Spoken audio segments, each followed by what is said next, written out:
I think it's fascinating that across Russia there is now doubt about whether or not Mr. Putin is capable. Shakhnazarov, a filmmaker, high profile filmmaker, has been quoted as saying, "Look, if these blunders continue, we're going to lose." And he's not, you know, he's simply vocalizing a sensation which is already emerging.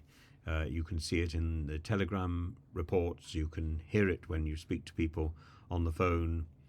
And in the Times report, Dr. Mark Gagliotti talks about the signs of disaffection. Despite the heavily controlled state media, there are increasingly signs of discontent in Russia, even among high-profile Putin supporters.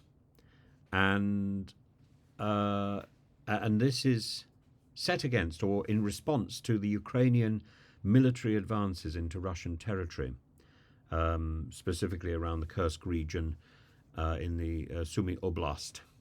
And the operation has resulted in the establishment of a substantial bridgehead by Ukraine.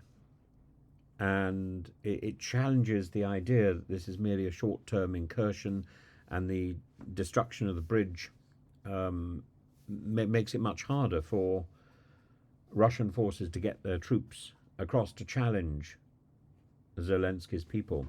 Zelensky says he's not interested in capturing Russian territory, but clearly this is a bargaining chip, and an increasingly sizable bargaining chip. And it's also a propaganda weapon. It's also a distraction from what might be planned elsewhere. The Ukrainian forces, equipped with heavy military support, have made substantial gains, and it would be absurd to deny this, including the occupation now of the town of Sudzha. And the response by the Russian authorities has been disorganized, minimal, panicked. Even the evacuation process has been panicked. The military reinforcements panicked and ambushed by Ukrainian forces. Larger and larger numbers of Russian conscripts taken into captivity, who can presumably be traded on a prisoner exchange.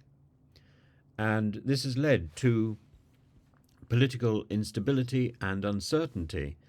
Mr. Putin, if he's not in the Smeg fridge, must be feeling increasingly uncomfortable, and must be feeling that he would like to get back into the fridge and cuddle up to an ice cream.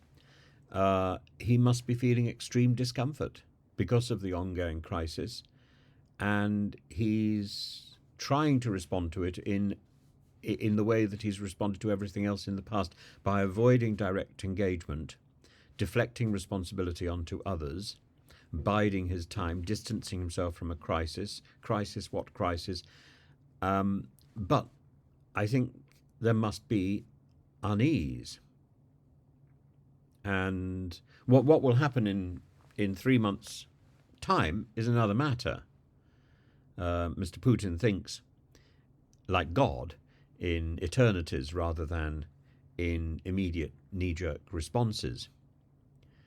And unless that is with replacing his senior staff or moving his senior staff around. And while his closest cronies remain loyal, other officials running the country are intensely doubtful about the war and about its management and about Mr. Putin's control.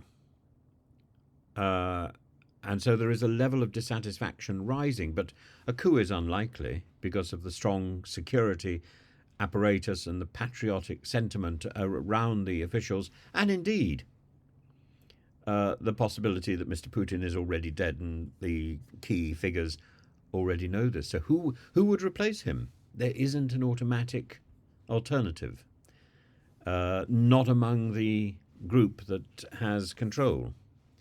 Maybe they're busy schooling somebody to take his place as soon as that schooling is ready. But the opposition has been silenced, and the controlling faction doesn't have a plan B.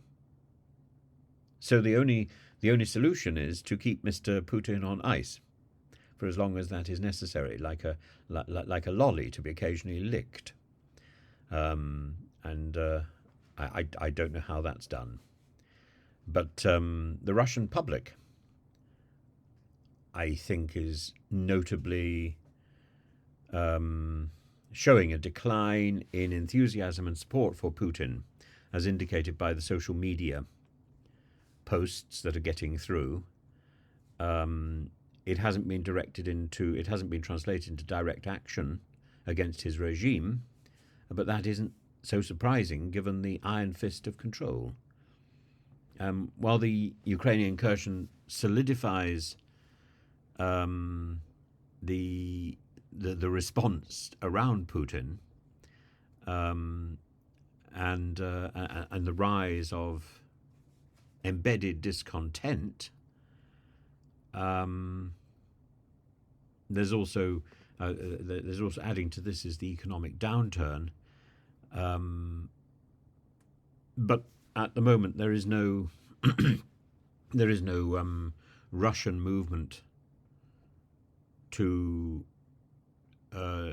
act on the questions whether or not it's worth continuing to support Putin, or if it's time to move on, or indeed if that move is even possible. It's much harder to see how that can work out. And in terms of the Ukrainian position, the incursion may alleviate Russian pressure on the Ukrainian forces in Donetsk and Kharkiv if Putin, or the Putin faction in the Kremlin, moves those forces. It could break the stalemate. It could lead to significant gains, such as threatening Crimea or Melitopol, if Russian forces are forced to withdraw to other fronts. It might also lead to a possibility of countering Russia's nuclear power plant capture in Zaporizhia by capturing a Russian power plant in Kurchatov, which could counterbalance that high stakes game. And apparently there's a fire in Zaporizhia at the moment, whereas the Ukrainian forces are advancing towards Kurchatov, and so again there's bargaining options. The capture of the territory, such as the Sudzha pipeline terminal, could provide Ukraine with leverage in future negotiations, particularly influencing allies like Hungary.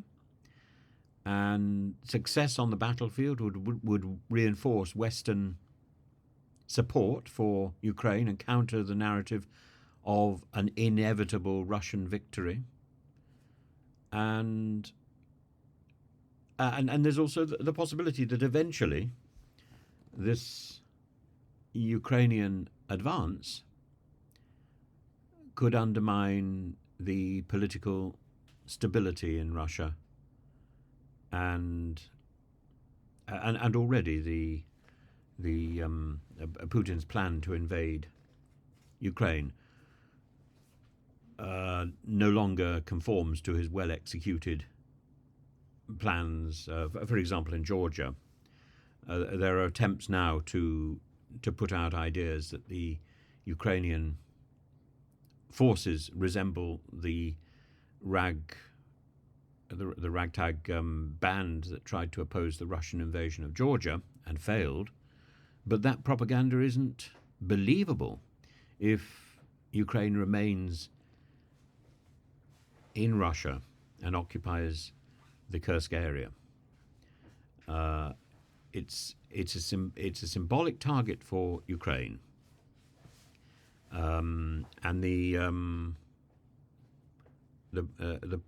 Pokrovsky field, the site of the Battle of Kursk, that's a significant part of Russian historical propaganda.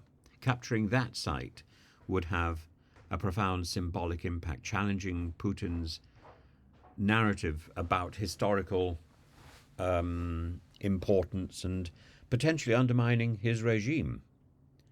A photograph of Ukrainian soldiers at the museum would serve as a powerful tool of psychological warfare, demonstrating Ukraine's claim to shared Soviet legacy and countering Russian propaganda that Ukrainians are fascists.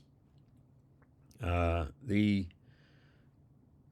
long as the Ukrainian forces can maintain their hold on the territory, this is a serious issue and a serious threat to Putin's future. And I've said before that there aren't very many responses that Russia can make at this moment. The biggest response would be to announce Putin's death, which would trigger a pause in hostilities. Beyond that,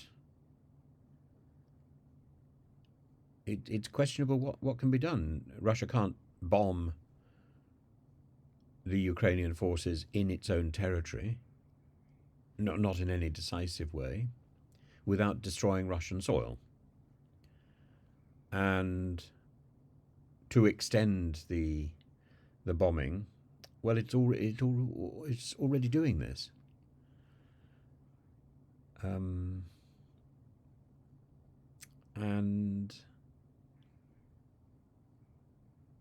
it's difficult to know what options are available to the Kremlin at the moment. There are unthinkable options, but even they, I cannot imagine that the Kremlin would bomb Kyiv, because Kyiv is the site of the conversion of the Rus. It's a site of Prince Vladimir, and you've got to remember, Putin and Zelenskyy share the same name. They're both named after that figure of enormous historical importance in Russia, in Slavic history. And so I think Kyiv is safe. It's difficult to know what. I'd be very interested to know what you think is a likely move at this moment. But if Putin is dead, now would be a good time to announce that.